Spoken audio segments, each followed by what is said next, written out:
kira selesai.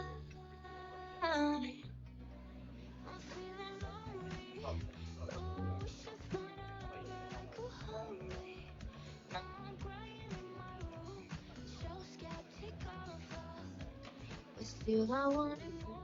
I gave a second chance to get there. Feeling stupid. All the way he makes me feel love is so real. Cupid is so dumb.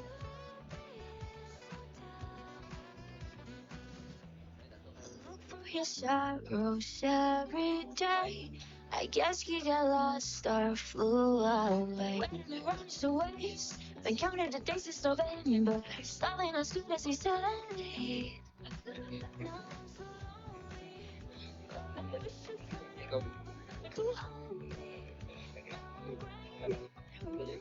So skeptical of love, but still I wanted more.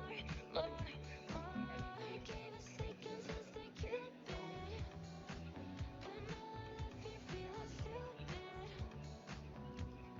All the way he makes me feel the love is so real. Cupid is so dumb.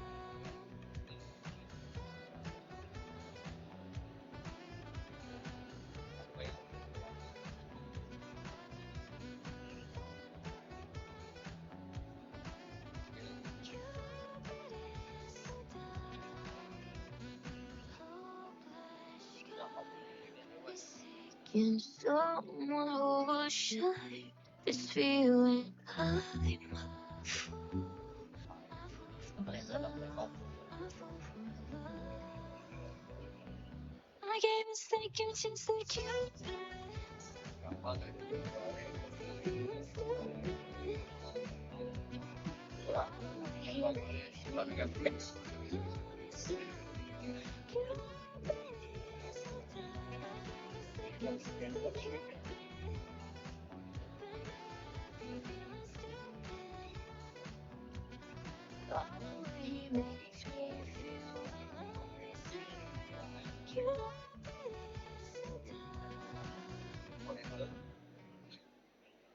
Oh, she's sweet but a psycho, a little bit psycho. And then she's screaming, I'm on my mind, on my mind. Oh, she's hot but a psycho, so left but she's right though. And then she's screaming, I'm on my mind, on my mind. She'll make you curse, will she a blessing? She'll rip your shirt within a second. We'll be coming back for seconds. With your place, you just can't help it, no. No, you'll play along, let her lead you on. You'll be saying no, then saying yes, yes, yes, cause you're messing with your head. Oh, she's sweet but a psycho, a little bit psycho. And then she's screaming, I'm on my mind, on my mind. Oh, she's hot but a psycho, so left but she's right though. And then she's screaming, I'm on my mind, on my mind. Grab a cup, go crazy, she's busting the taste. To carry more than just my secrets, to carry love, to carry children of our own. We are still kids, but we're so in love, fighting against all odds. I know we'll be alright. Darling, just hold my hand. Be my girl, be your man. I see my future in your eyes. Baby, dancing in the dark with you between my arms. Baby, on the ground.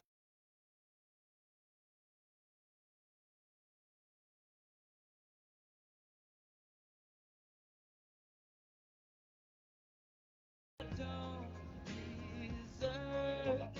Darling, you look perfect tonight.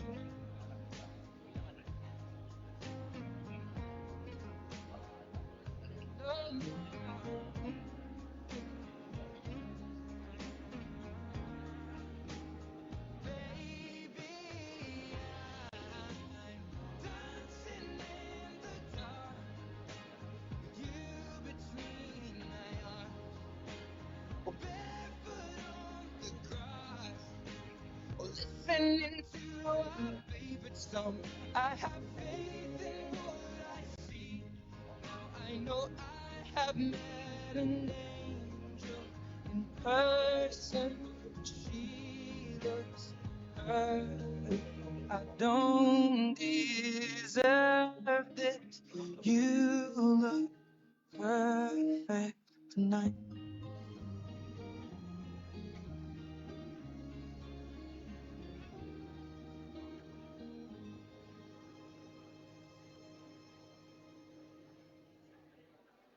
We don't talk anymore. We don't talk anymore. We don't talk anymore like we used to do. We don't laugh anymore. What was all before? We don't talk anymore like we used to do. I just heard you found the one you've been looking for. I wish I would have known that wasn't me. Seeming after all this time, I still wonder why I can't move on.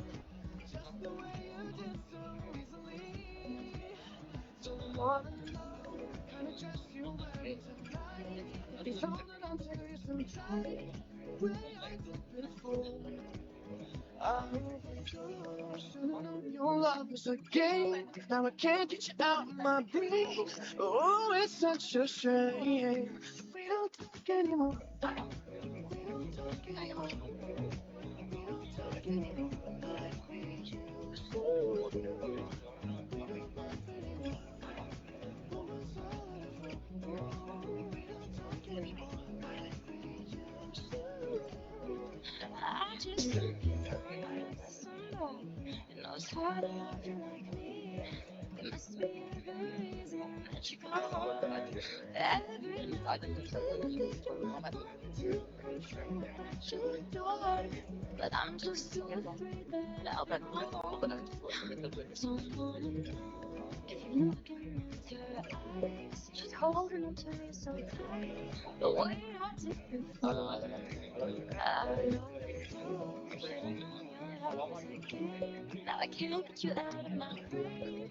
Oh, it's such a shame that we don't talk anymore. We don't talk anymore. We don't talk anymore like we used to.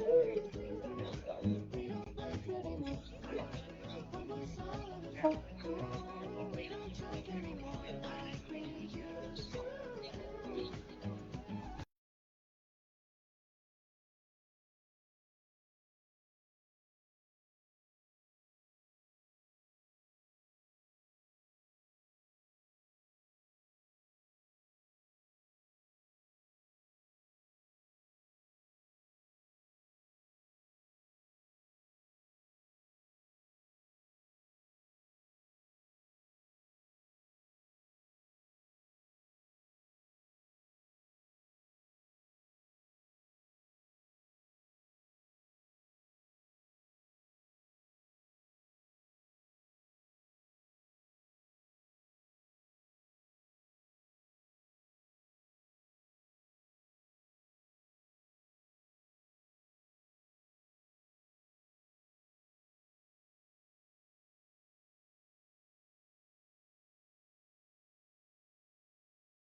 Assalamualaikum dan selamat petang. Mohon perhatian, sebelum majlis bermula sebentar lagi, di sini ada beberapa pengumuman untuk disampaikan. Para hadirin adalah dimohon untuk mengambil tempat duduk kerana majlis akan bermula pada bila-bila masa.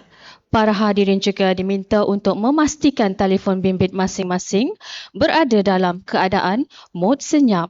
Dan jasa baik para hadirin juga adalah dimohon untuk berdiri semasa ketibaan Yang Berhormat Menteri diumumkan. Sekian, terima kasih.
Mengumumkan ketibaan Yang Berhormat Datuk Seri Diraja Dr. Zambry Abdul Kadir, Menteri Pendidikan Tinggi bersama Yang Berhormat Datuk Teknologis Mustafa Sabmud, Timbalan Menteri Pendidikan Tinggi, diiringi oleh Yang Berbahagia Datuk Seri Insinyur Dr. Zaini Ujang, Ketua Setiausaha Kementerian Pendidikan Tinggi bersama-sama div-div jemputan untuk masuk ke Dewan.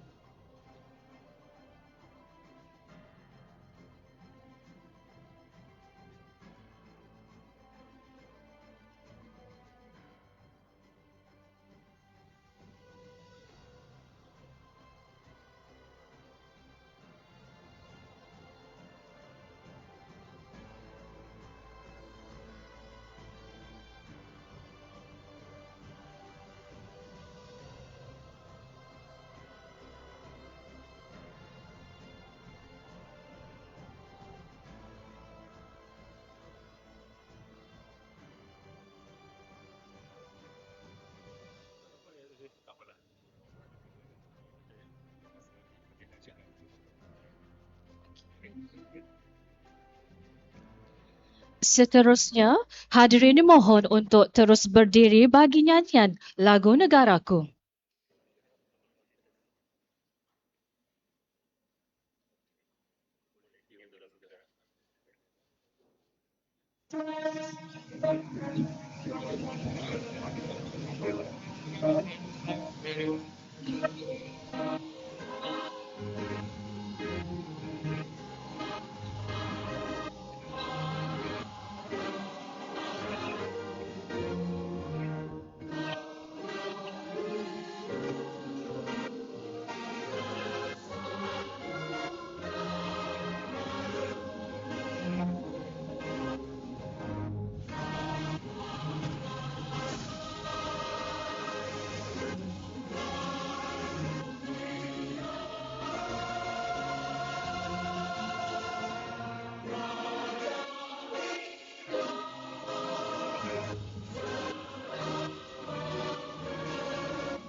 Hadirin dipersilakan duduk. Yang berhormat Dato Seri Diraja Dr. Zambry Abdul Kadir, Menteri Pendidikan Tinggi. Yang berhormat Fadlina binti Siddiq, Menteri Pendidikan. Yang berhormat Datuk Teknologis Mustafa Sakmud, Timbalan Menteri Pendidikan Tinggi. Yang berbahagia Datuk Seri Insinyur Dr. Zaini Ujang, Ketua Setiausaha Kementerian Pendidikan Tinggi. Her Excellency Dr. Naledi Pandor, 12th Minister of International Relations and Cooperation Republic of South Africa. Yang berbahagia Datuk Dr. Haji Megat Sani bin Megat Ahmad Supian, Timbalan Ketua Setiausaha Dasar. Yang berusaha Encik Muhammad Azhan Mat Amir, Timbalan Ketua Setiausaha Pengurusan dan Pembangunan. Yang berusaha Profesor Dr. Azlinda Azman, Ketua Pengarah Pendidikan Tinggi. Yang berbahagia Datuk Haji Muhammad Zahari Ismail, Ketua Pengarah Pendidikan Politeknik dan Kolej Komuniti. Ketua-ketua agensi, NAB Chancellor Universiti Awam dan Universiti Swasta, pegawai-pegawai kanan kementerian, jabatan dan agensi, barisan pensyarah muda program Karisma Pemikir Madani, rakan-rakan media, seterusnya hadirin yang dihormati sekalian. Serinya berbatik di hari Khamis menambah warna majlis petang ini. Mulakan hari dengan senyuman manis, menjemput rezeki sepanjang hari. Assalamualaikum warahmatullahi wabarakatuh. Salam sejahtera dan salam Malaysia Madani. Hari ini merupakan hari yang amat bermakna bagi semua warga Kementerian Pendidikan Tinggi kerana kita semua bakal mendengar dan mengamati dengan jelas amanat di Perhimpunan Bulanan yang akan disampaikan oleh Yang Berhormat Menteri Pendidikan Tinggi yang disayangi. Kita juga berasa bertuah kerana majlis ini akan diserikan lagi dengan sesi syarahan Humanity and Future Education yang akan disampaikan oleh Her Excellency Dr. Naledi Pandor. Today is a momentous occasion for everyone at this ministry as we are about to hear and hopefully reflect on the inspiring message that will be delivered by our esteemed Minister of Higher Education during the monthly assembly. We are also honored that this event will include a talk on humanity and future education which will be delivered by Her Excellency Dr. Naledi Pandor. Pemuda berani menyamping keris, tenangnya hati mengguna akal fikiran. Bersama kita membuka majlis dengan lafaz doa penuh keberkatan. Hadirin sekalian, bagi memberkati majlis pada hari ini, marilah kita sama-sama memohon doa memanjatkan kesyukuran. Majlis dengan ini menjemput Encik Muhammad Amirul Firdaus dari Pejabat Timbalan Menteri bagi memimpin bacaan doa. Dipersilakan.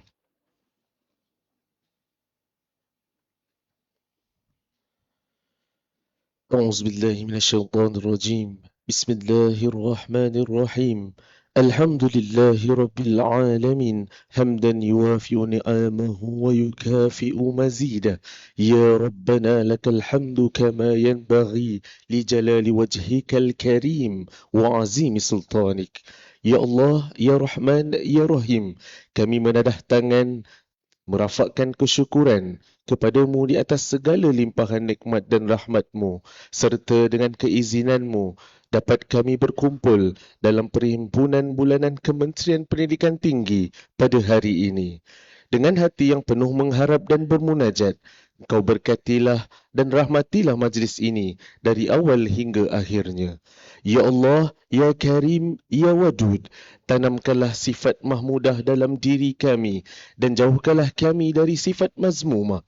Jadikanlah kami insan yang beramanah, jujur dan beretika dalam menjalankan tugas kami. Bantulah kami agar kami mendapat laksanakan tanggungjawab yang diberikan dengan ikhlas dan penuh iltizam.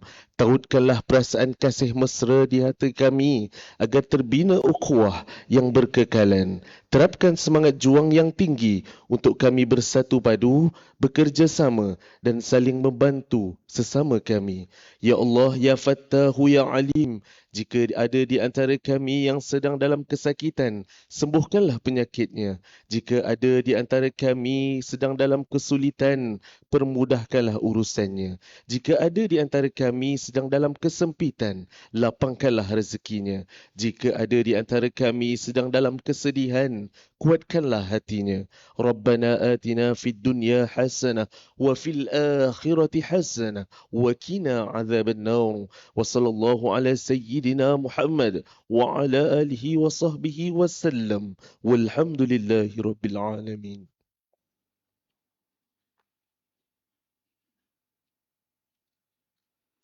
Amin, amin, ya Rabbal Alamin. Terima kasih diucapkan kepada Encik Muhammad Amirul Firdaus di atas pimpinan bacaan doa itu tadi.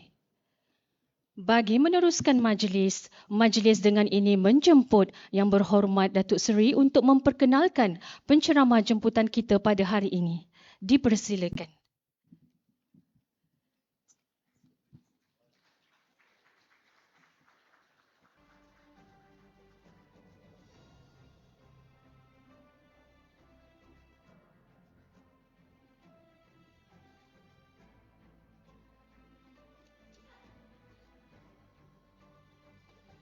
Terima kasih. Terima kasih pengacara majlis. Bismillahirrahmanirrahim. Assalamualaikum warahmatullahi wabarakatuh. Dan salam sejahtera dan selamat petang yang dihormati adinda saya, Menteri Pendidikan kita, Puan Fadlina binti Siddiq yang turut bersama-sama dengan kita. Ini cara kita. Maknanya kita tak buat untuk program sendiri-sendiri. Terima kasih adindaku kerana turut bersama pada petang ini untuk kita mendengar satu syarahan yang penting daripada seorang tokoh yang kita bawa yang berada di Malaysia untuk sama-sama kita mendengar syarahan beliau sebentar lagi. Dan seterusnya, Timbalan Menteri, Dr. Safa, Dato KSU and Her Excellency, would like to welcome you. Dr. Naledi Pandur, I think I will explain and then I will introduce her more to all of you. I believe many of you have been following her either through your YouTube or FB and many other means of communications. He has made his news recently during her tenure as a foreign minister. I was also fortunate during my time as a foreign minister. We met many times actually under a different capacity. Of course, we attended several meetings as well as the conferences. The last one I met Her Excellency when I was in Antalya Diplomatic Forum, was a few months back. Dan tuan-tuan dan puan-puan sekalian, izinkan saya di kesempatan ini untuk, you don't mind, Your Excellency, I'll deliver my they call it the Afrikaan language way of expressing it. That is, we have to make some time to address our members here. But of course, yeah, they all can follow your lecture. Don't worry about it.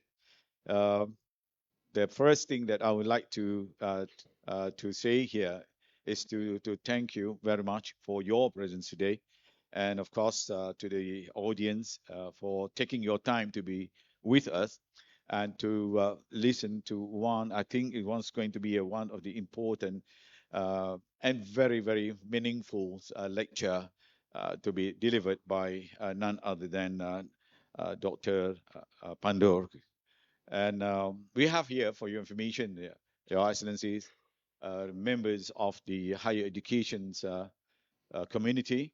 Those are, I call them my bosses. They are all my bosses. Yeah, from the Secretary Generals to Vice Chancellors of the universities as well. But jokingly, of course, I always tell them that, yes, I call you old boss, as long as you know who's the big boss. Uh, so let me take this opportunity to introduce briefly about the background of our guest today, Dr. Naledi Pandur. Dr. Naledi, as you all know, yeah, she was former Minister of International Relations and Cooperation. Prior to that, she was the Minister of Higher Education and Training in 2018, 2019, right? And then Minister of Science and Technology in 2009 to 2012, and then and in 2004 until 2009, she was Minister of Education. So we bring the right person to tell us and to share her thought with us on the area of education, especially in the area of higher education as well as the education in general.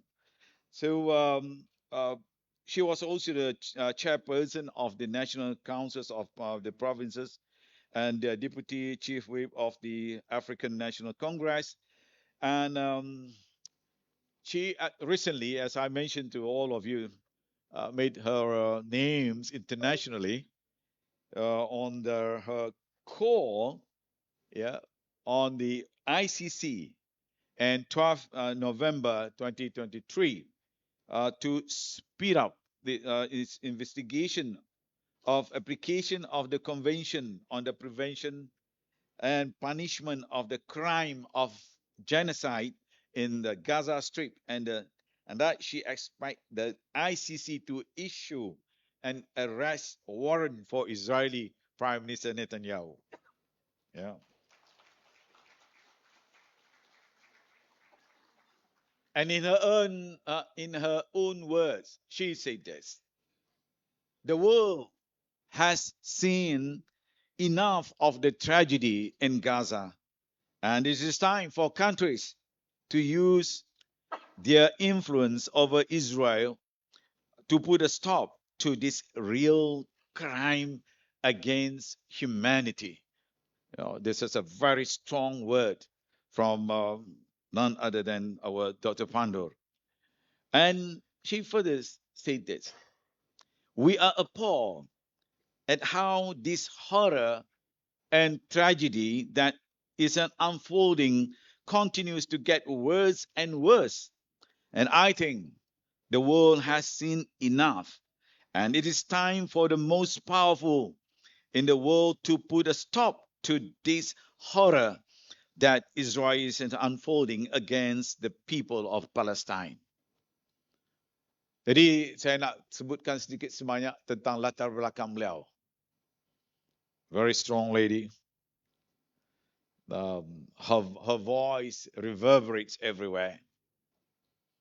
The call for peaceful solutions on what is unfolding today in Gaza. She's not only talking about the freedom of the people of the Palestine, but she went through that the hard time during the apartheid era in South Africa. Having said that, now let me go to another dimension of our Dr. Pandur. She has quite a remarkable background in education as well. She received her PhD in education from University of Pretoria and honorary doctorate also from the Cape Peninsula University and few other universities as well. So our purpose today is to get her experience being a former cabinet member. We want to get her thought as well on how she sees the future of education. Therefore, today we choose the theme humanity, and future education. So how can we weigh between the needs to affirm our commitment to humanity alongside the needs to excel in our education's pursuit? As we all know today, as much as we are going forward in the new era of education, particularly in the 4IR era and the AI era. But the other side of the world, we see the suffering of the people continues. Peoples are losing their compassion.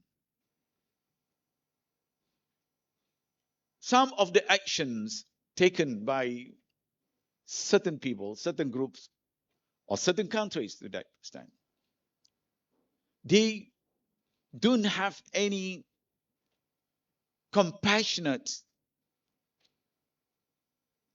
feeling towards the others.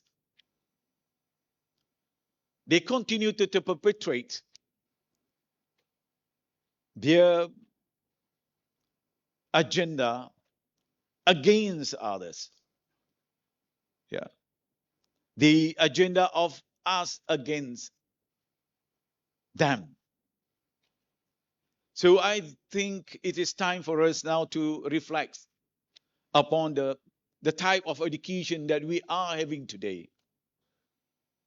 And this is also in line with what we are working on now. For your information, Dr. Pandor, we are now working on our long-term education plan, higher education plan. And also, it also applies to our education ministers here, because we are instructed by our leaders to relook into the current education system in terms of infusing values in it. But it has to begin from our minister, Fazlina. But of course, we cannot leave her alone, because the process of education must be a continuum process. It has to start from her, but of course, I have to receive whatever she has molded at that levels.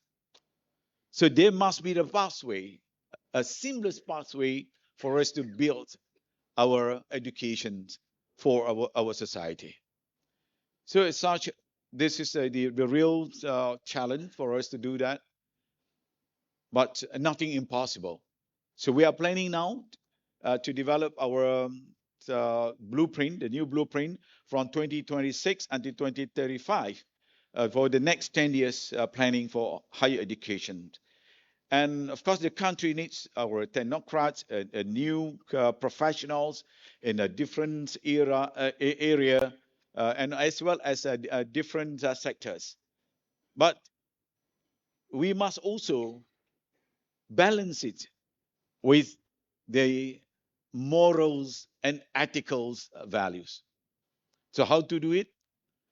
Of course, we need to get more ideas, insight from people around us, and including yourself, is having such an experience in managing the ministry in your context in South Africa. I believe in many ways we have similar experience in how to develop the right curricula for the nation, the emerging nation, such as South Africa and Malaysia. So, ladies and gentlemen, I don't like to take much of your time, to give another lecture to you, because we are all expecting our Dr. Uh, our Dr. Pandora to come forward to tell us, to share her thought, and also how she sees things, especially in the area of humanity, and also the need to have a new form of education for the future. I think before I call upon Dr. Pandor, may I call upon my sister to come forward to say a few words in front of us. So please come forward and share a few words what we say. Thank you.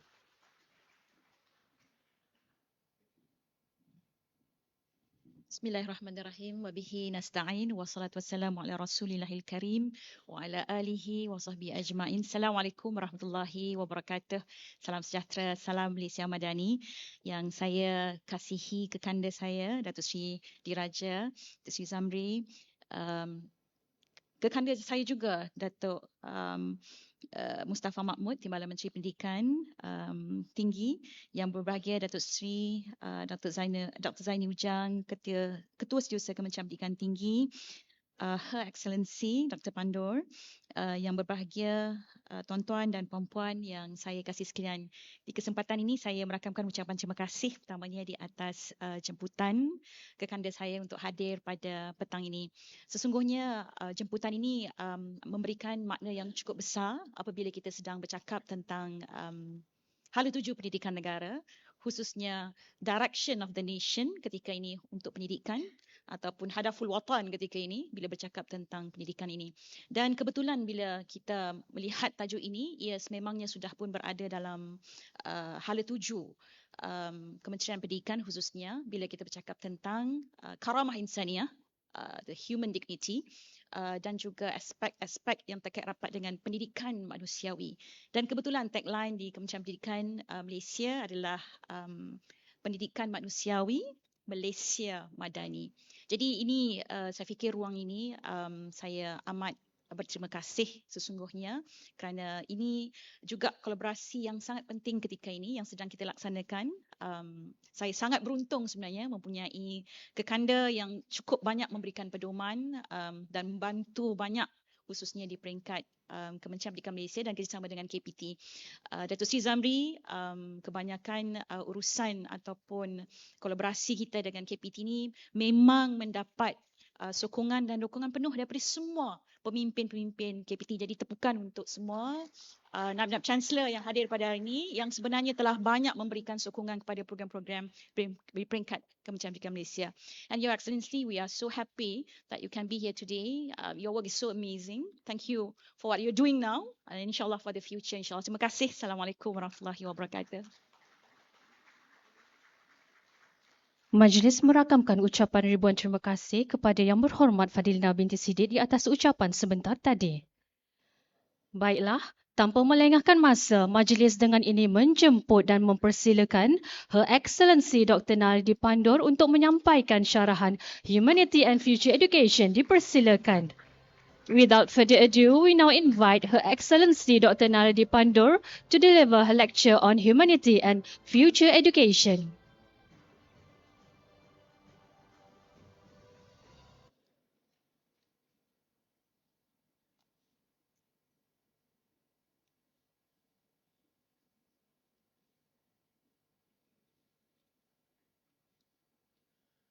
Your Excellency, Minister of Higher Education, Your Excellency, Minister of Education, Your Excellency, Deputy Minister of Higher Education, the Secretary General,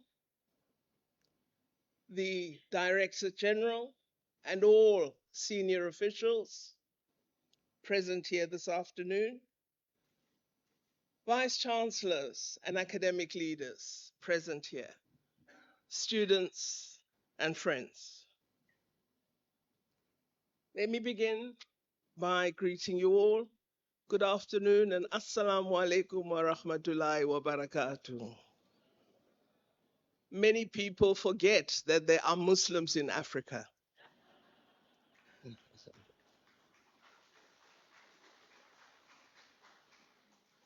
As the minister was so kindly introducing me, my heart was somewhat sinking. And I was recalling to myself a lesson I've often taught myself, which is that politicians should beware of microphones. See, because you often accept to come before a microphone not knowing the challenge that will confront you. And unfortunately, for politicians, we do love the microphone. And it is a troubling characteristic.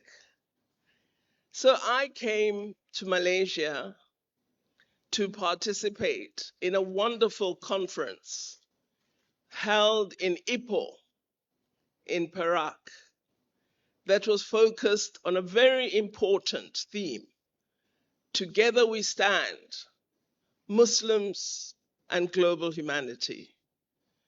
The theme suggests to all of us that as the world, we need to pay more attention to the interests, to the position of those who are vulnerable, those who are oppressed, those who are suffering harm, and that we should do so as the entire global community and not just be worried about the corner in which we are and about protecting our space. Advancing the notion of a global humanity is a duty of ourselves as Muslims in partnership with all other faiths and all of humanity. Because surely the purpose of being alive should be to ensure that all of us play a role in creating a better world. That's my microphone speech. Now I shall turn to my remarks.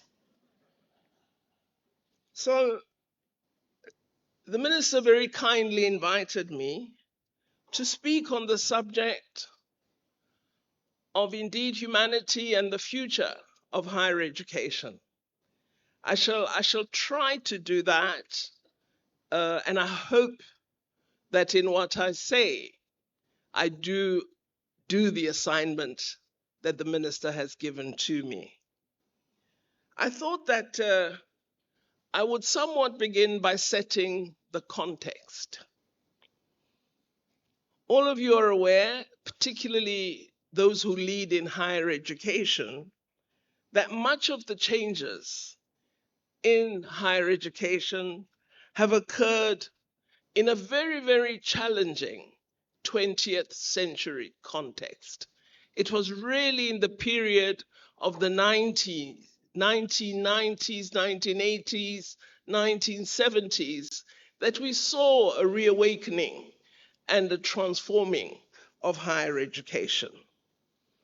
What are some of these challenges that academia has had to confront? You know that higher education has changed fundamentally from the comforts of the 12th century, where that intellectual, very bright young person had an array of academics available to him. And it was often a male, bright student facing a scholar who would give them their full attention. The context has altered significantly. We have had to confront demands for relevance. When higher education began, we were really trying to preserve history, developing archives, understanding how we practice law. Nobody asked us for relevance. But in the 20th century, the question of relevance became important and is even more important today. We also had to face that the tutorial will not be one student, it would have many more. And we'd have to change the way we manage the tutorial. So we had to confront increased access demands. Suddenly, there was mass interest in higher education when it had been a very exclusive, somewhat elite domain. These demands, and I hope the minister is paying attention here. It's a pity we don't have the Minister of Finance here. These demands were being made on higher education in a context of declining resources. So we were being asked to do more, and yet we were getting far less financing. Universities also had to face this question of a need to focus on equality. In the past, we knew our students. We knew they might come from the best schools. Suddenly, that secondary school in a shanty town was producing passes that allowed working class children to come to our institutions. And we had to ensure that when they enter our institutions, they are successful, and that we create the conditions to ensure that they succeed. So facing the demands and responses required for us to promote and achieve equality. We also had to face the challenge of a mismatch in many of our institutions between the discipline choices that we had and the changing needs of the economy.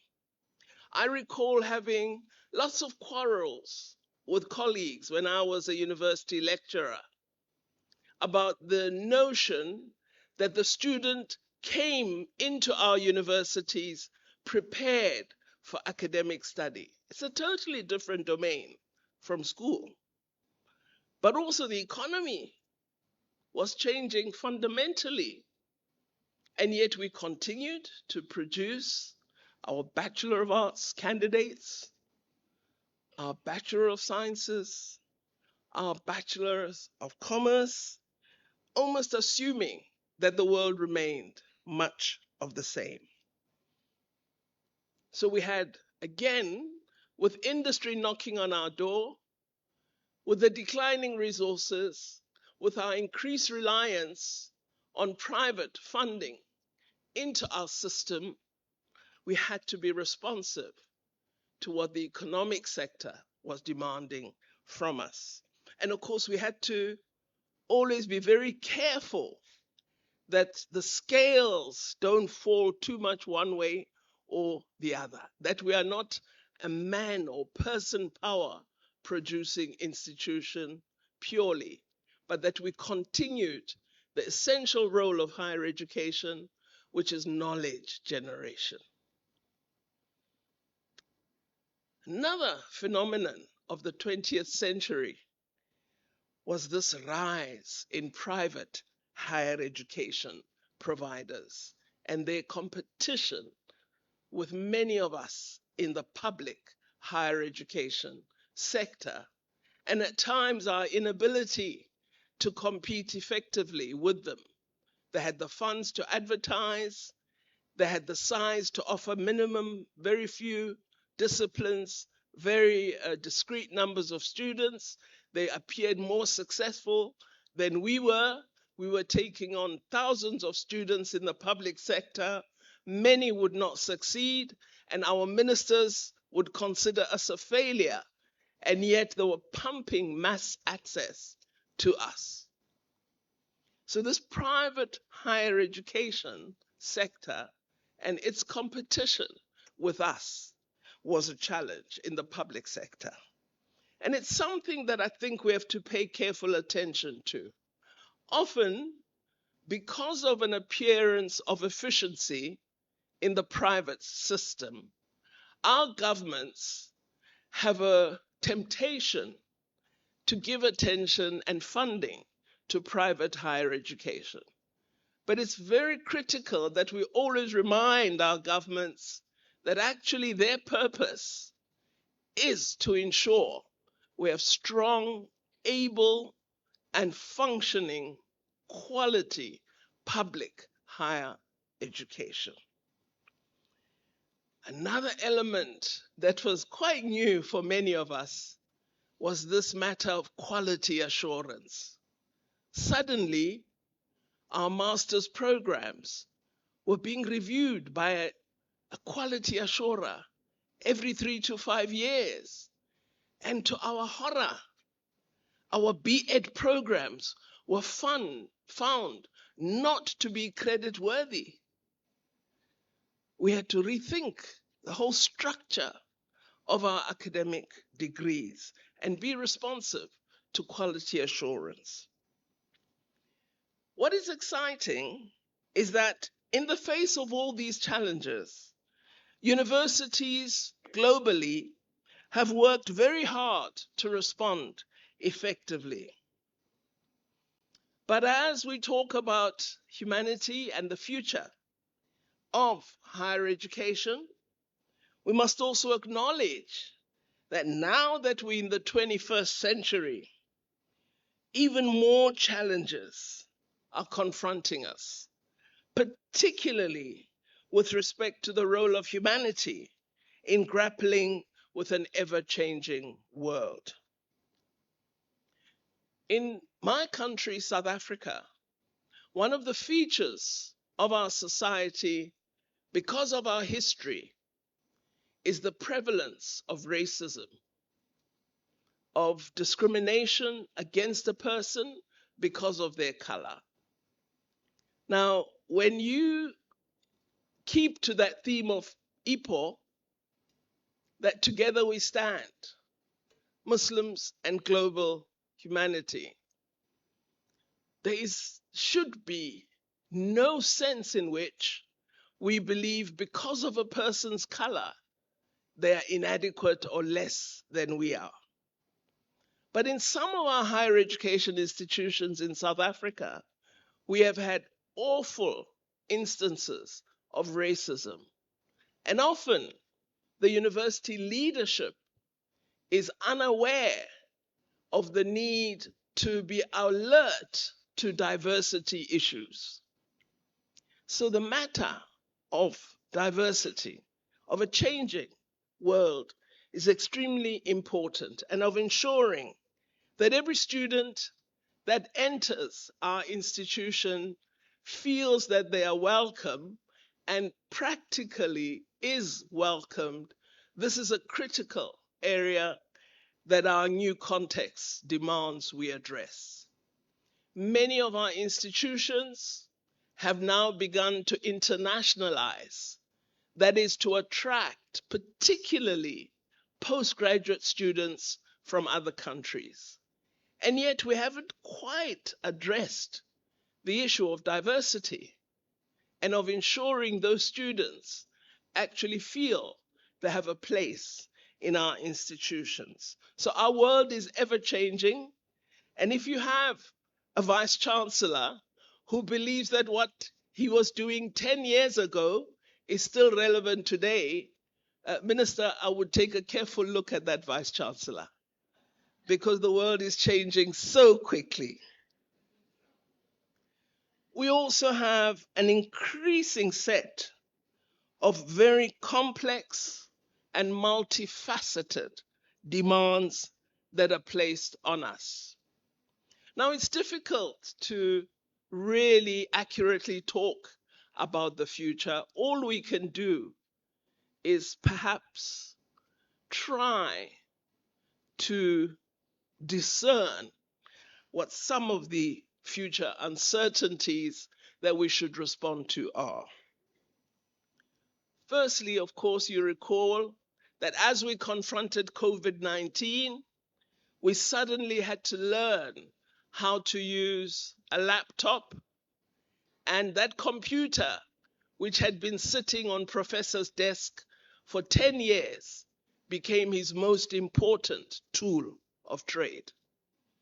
So the increasing role of information technologies is something we have to be alert to, as well as, of course, now more and more, the place and role and use of artificial intelligence.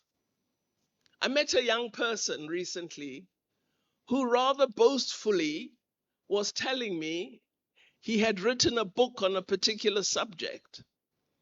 And he confessed, and he was happy at this, that actually all he had to do was Google, pose a certain question, all the information came and he reproduced it as a book. In my time, we knew that to be plagiarism. We knew it to be very lazy. We knew that was not research. That's not the kind of scholar we want. And so the question is, how in modernizing, utilizing artificial intelligence and the best opportunities of ICT, how do we insert ethics into this new area of development so that our young people do not use artificial intelligence to appear extremely clever when in fact all they are good at is pressing the right button, but they have no academic knowledge whatsoever. This is a danger that we have to be alert to, because you don't want your graduate to come out of your university and every time they are asked a question, she says, oh no, I need to go and press for Google. They must be able to articulate the knowledge they have acquired from your institution immediately and be able to do so cogently if we have used these tools effectively. So in this future higher education, we need to see information communication as a useful addition to the academic enterprise and not as a displacement of intellectual practices. We also need to pay attention to the issue of multidisciplinarity. I've always been concerned that we produce a graduate in biochemistry who has never done any ethics, and so who can produce a bioengineering product that has no care for human life. So the matter of multidisciplinarity is extremely important. I can't imagine what form of really terrible lawyer one would make if you haven't studied some aspect of law and philosophy. So I think we really need to look at whether the current academic offering has sufficient aspects that include other disciplines than the graduating course that the student is pursuing. I would also believe in the future, we have to look at what is the interface between current academic programs and future problems and constraints of the globe. For example, what is the current academic interface with the need for climate responses, the need for sustainable development, the need for training locally and yet being able to act globally? This is part of what our new academic programs would have to help us do. How are we preparing our young people for major parts of the world that are in a process of very serious population decline? I was intrigued on a visit to Japan to learn that in Japan, one of the areas of expertise they have developed in their academic institution is the study of aging and the science of aging. And I have met many senior Japanese citizens who continue to work in the 90s and do not suffer from the dementia we associate with aging. So they have made the study of the science of aging a key focus area given their particular context. How do we deal with the matter of population growth in some countries? How do we educate young people to understand how you respond as an architect to rapid and very, very urgent rural to urban migration, to new forms of human settlements, to new institutional needs? Finally, I also think part of the new challenges we must confront, especially as our institutions internationalize, is addressing the matter of diversity. More female students, more students from other racial groups. How do we ready our institutions so that we don't have unfortunate racist incidents that will place our country in a very negative space internationally? How do we insert our conference in Ipoh asked Islam within a range of sectoral areas? The role of Islam and education on the religion, on its values and principles within the higher education sector, and the synthesis of principles, values, and academic education. I hope that as you address these, which are future questions of higher education, that I do not necessarily have answers to, I hope as you address them, that you will have with you a ministry and a department of higher education that provides policy support in shaping a modern higher education sector and ensuring that you are able to address all these multifaceted challenges I have referred to. I also hope that as the Minister of Education supports you, of higher education, supports you, that he will also understand that to be successful universities, you require academic freedom. You require funding for research. You require support as a sector so that you are successful. Because in many systems, universities are actually denied the opportunity to function by our governments because they're afraid of the analytical ability of intellectuals and believe if you do true knowledge creation, you will be a challenge to the government. But I'm sure all the vice chancellors here would agree that knowledge creation and innovation thrive in a context of academic freedom.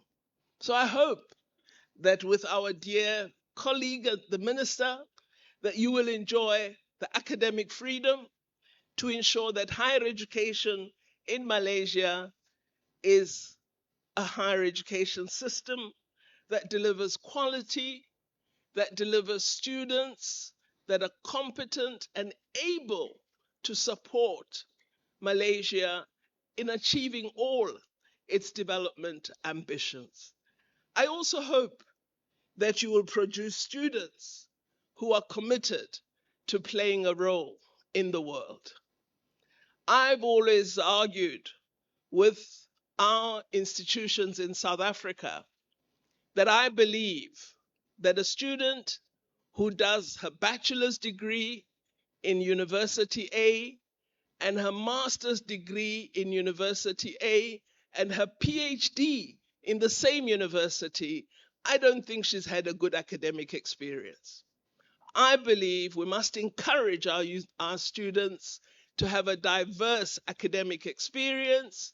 And in fact, I propose always that a young person doing a PhD should have the opportunity to do part of her research in another country other than the country from which she's going to complete her degree.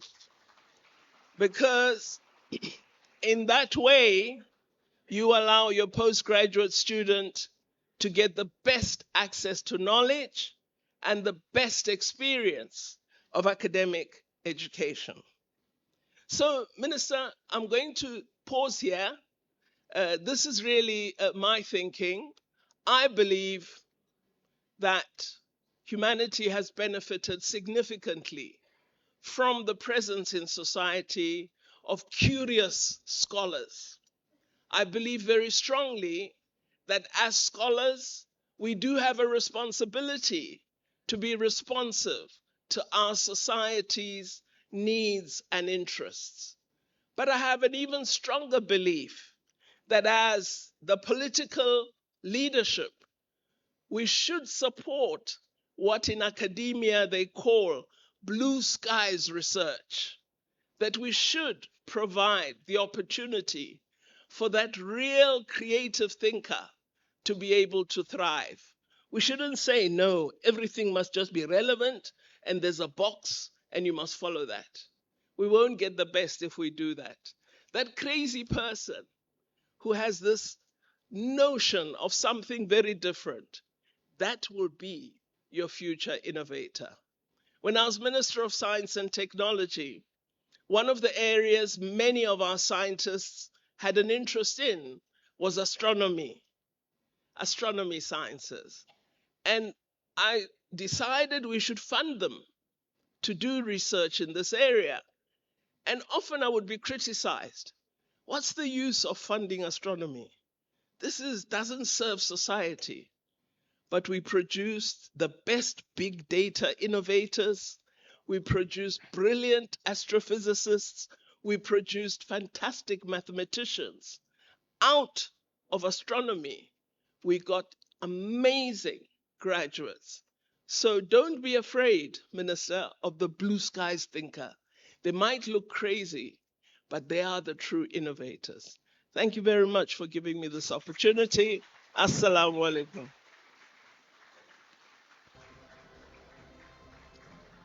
Majlis merakamkan ucapan ribuan terima kasih kepada Her Excellency Dr. Naledi Pandor atas sesi syarahan Humanity and Future Education.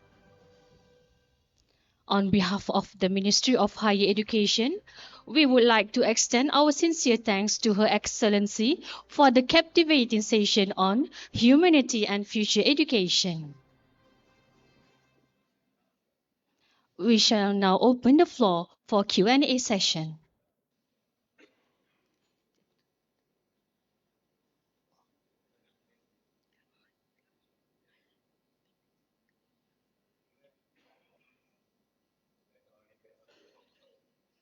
Okay.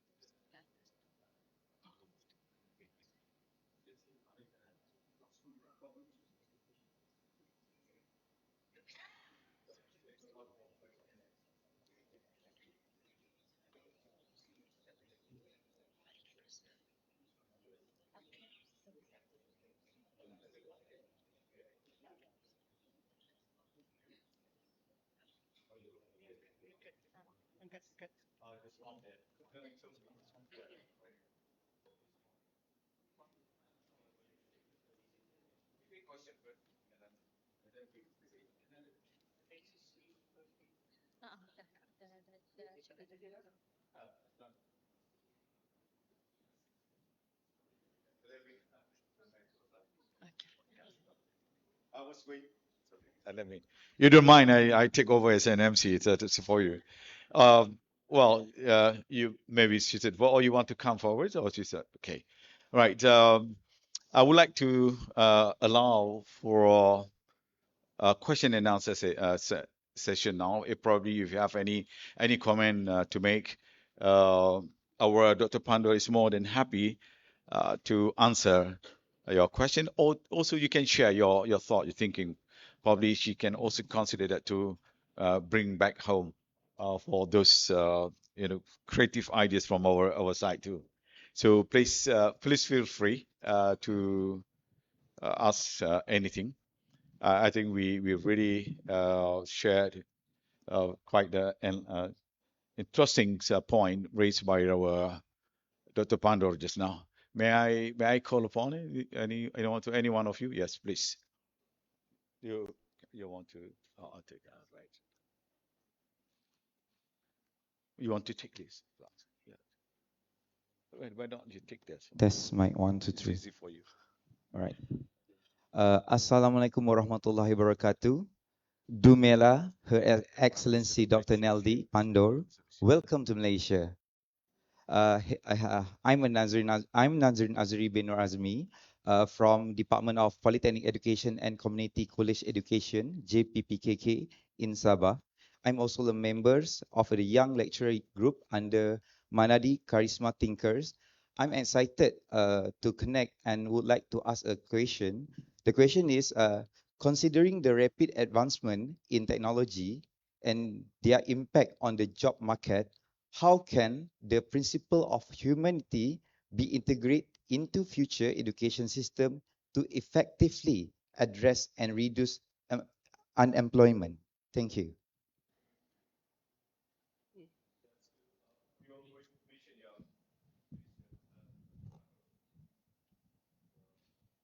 We have our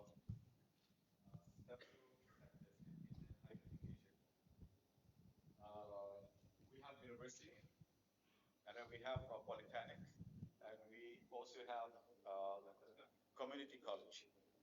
So yeah, sorry. Under the higher education ministry, we have these three sectors.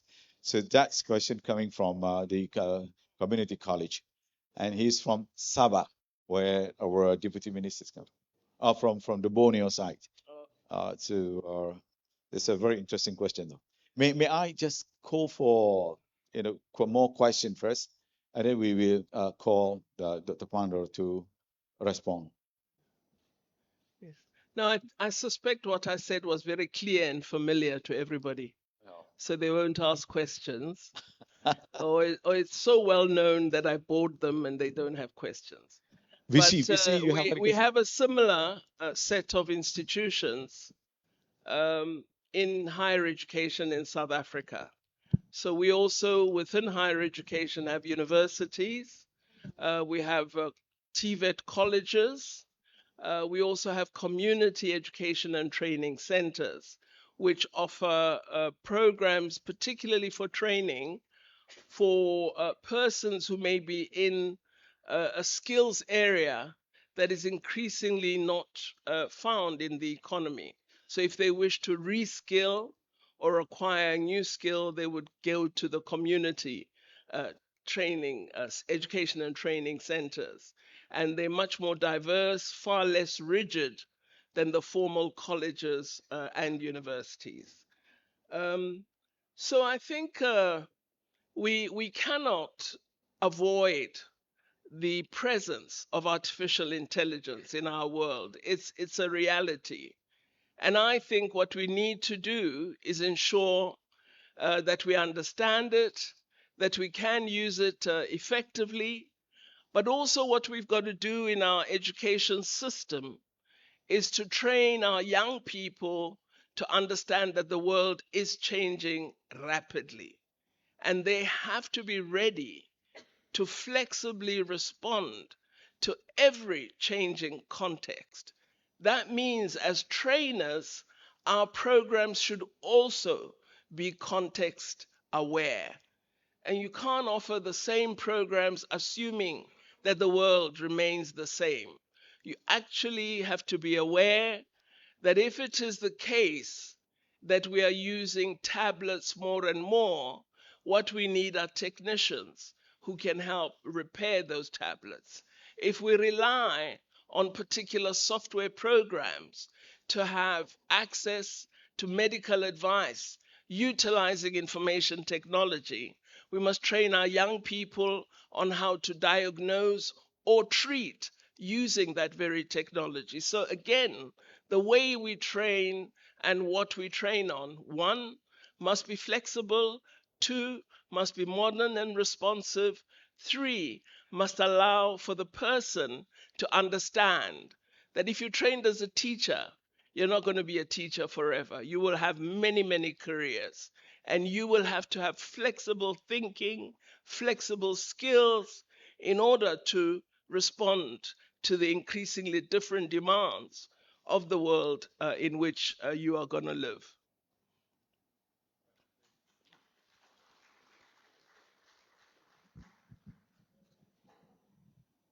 Her Excellency, I would like to maybe extend the question from the first speaker just now. Would you guide us what is actually meant by humanity so that we will understand better, more clarity? What is it that you meant from your experience, your observation?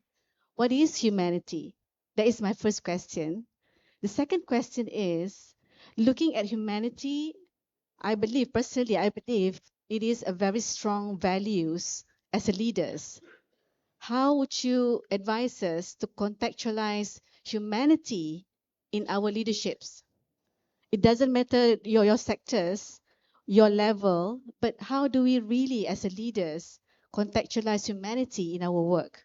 By the way, I'm Dr. Umu from ACAP. Thank you so much. ACAP is our training center for the scholars and lecturers. Yeah. So you could allow to have one more question probably, or you want to respond I immediately? think, well, for me, humanity is all of us. We're all human beings. If we believe humanity is one part of the global community of the world, then we've got a problem. Humanity is everyone. And the challenge that was placed on all of us at the conference we attended was, how do we work more closely together on a common human agenda?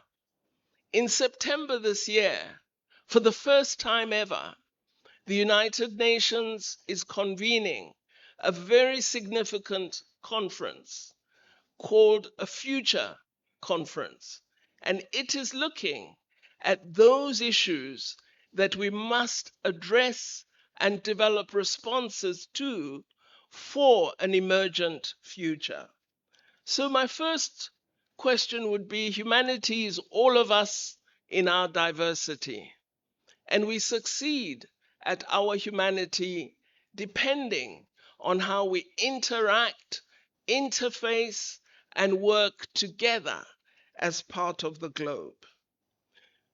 We all should have a concern about people who are oppressed, no matter their color, no matter their gender, no matter their religion.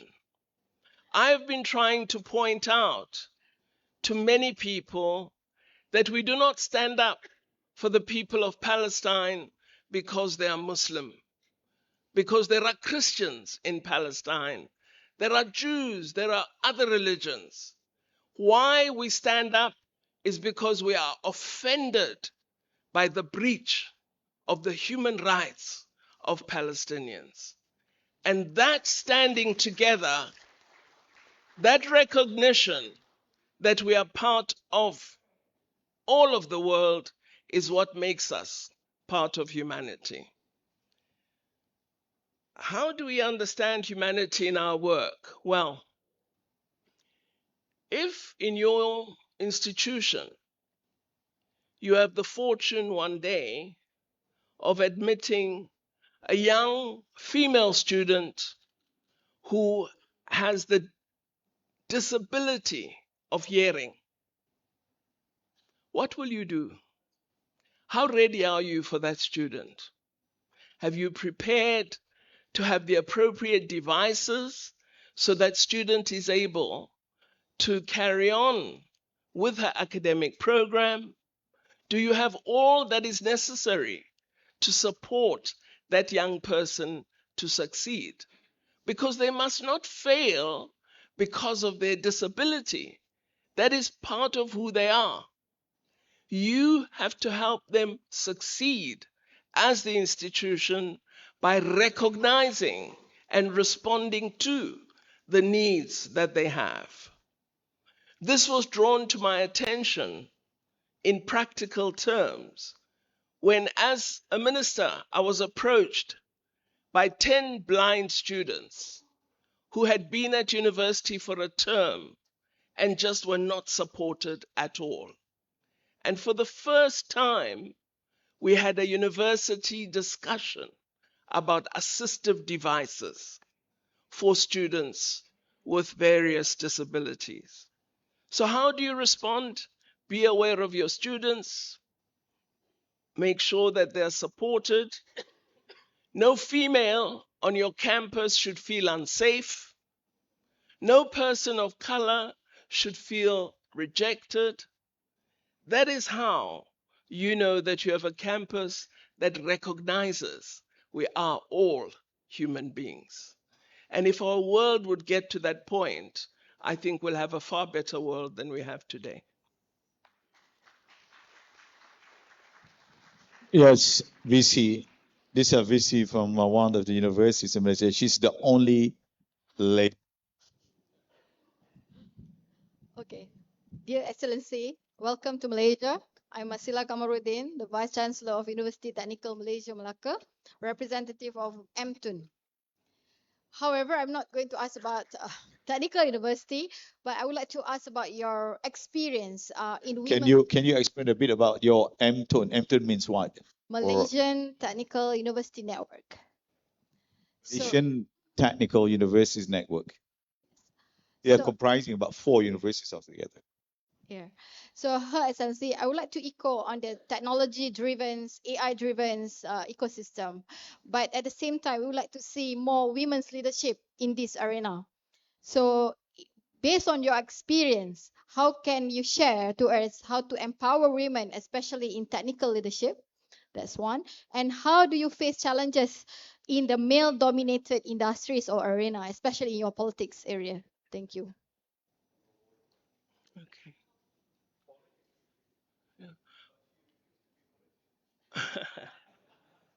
And Nana, well, one of the other illustrations that we really are not trying to build a society where equality is recognized is the fact that we have so few women vice chancellors in the world when women are the majority in the world. There's something wrong and it must be addressed. It's the same in my own country and it's something we need to address. On the matter of ensuring that young people enter equally these very challenging fields, the Minister of Education has a very important role to play because we would ask her that from the school setting, could she encourage clubs on robotics where young women and young men have a role and an opportunity? Because if you do not play with cars, you won't have an interest in automation. So we've got to interest young people early, equally, in these increasingly modern disciplines. So I think really, for me, much of what we do and whether or not we succeed is centered around the matter of how do we ensure equality of opportunity so that everyone has the chance for their particular talent to bloom. We mustn't categorize and box people that because you are this, this is what you should do. Because you are that, that is what you should do. You know, that thing that we do where if young women want to speak, we say, shh, be quiet. You know, that shouldn't happen. We should encourage young people to take up new careers, new understanding of technology development. It's really their area because women have been handling technology for so long. Ask a man to beat a set of eggs, he'll really struggle. We've been doing it all our lives. So we know technology better than anyone. And so we must get the access. So it's up to us to open up, really. And we begin at school, we begin early. And that will create then a fuller opportunity at the higher education level. The questions are also nice. South Africa is so difficult. I know I'd be asked really tough questions. Vice chancellors would be saying, Minister Pandor, you set over a reduction in research funding. Today you're talking about funding.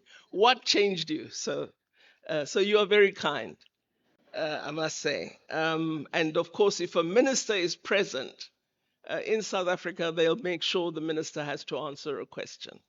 So I must say, I admire how kind you are to your politicians. It's very good. Congratulations. So I don't see anyone else wanting to ask a question.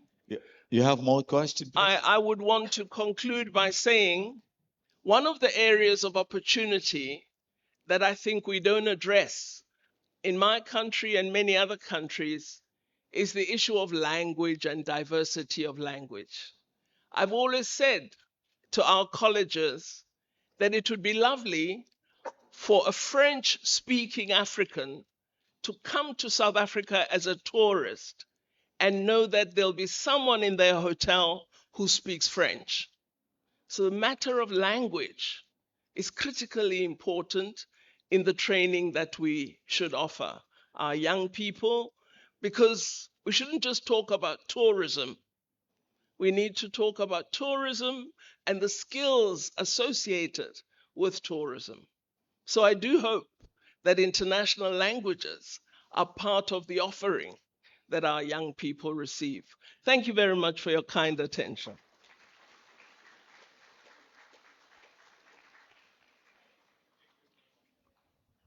Thank you very much, Your Excellency.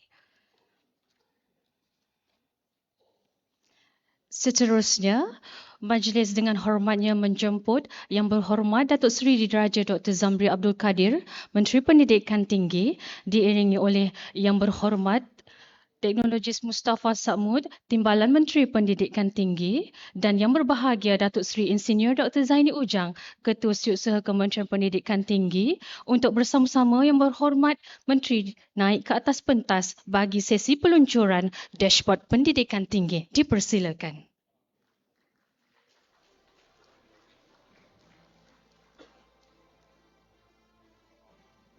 By the way, for your information, Dr. Pandur, we have with us, I think, someone sitting at the back there, Nurul Izzah. Where's Nurul Izzah?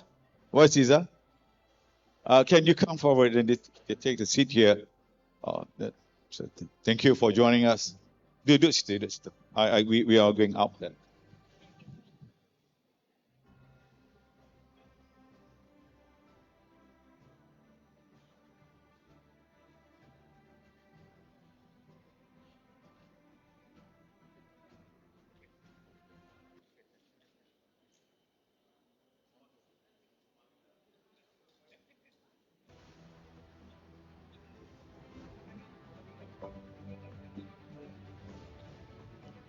Dijemput Yang Berhormat Datuk Seri untuk mengimbas identiti di iPad yang telah disediakan.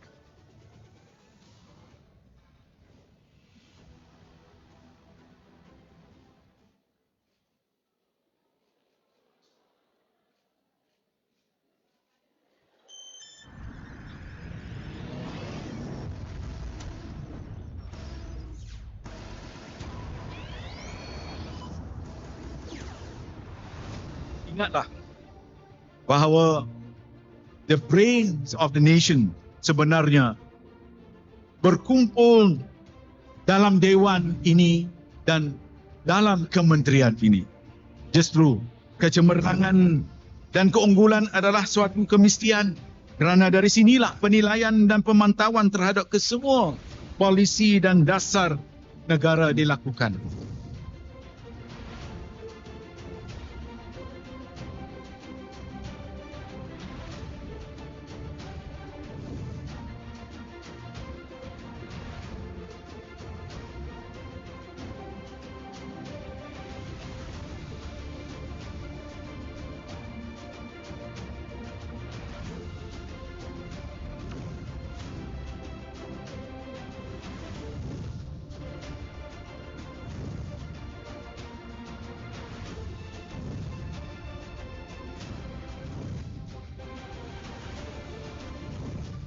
KPT akan memberi penekanan pada 5 fokus utama.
Untuk makluman, dashboard prestasi pendidikan tinggi itu dibangunkan bagi memantau pencapaian prestasi inisiatif-inisiatif Kementerian Pendidikan Tinggi.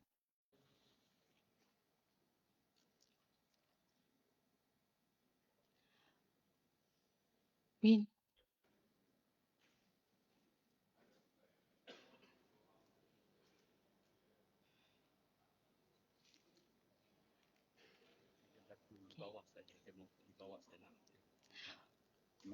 We now invite the Minister to present a token of appreciation to Her Excellency Dr. Nalidi Pandor.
Dengan penyampaian cenderahati sebentar tadi, maka berakhirlah Majlis Perhimpunan Bulanan KPT tahun 2024 bagi bulan Ogos.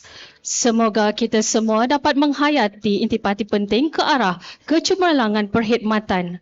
Dijemput div-div kehormat untuk menikmati juadah minum petang di ruangan khas yang telah disediakan.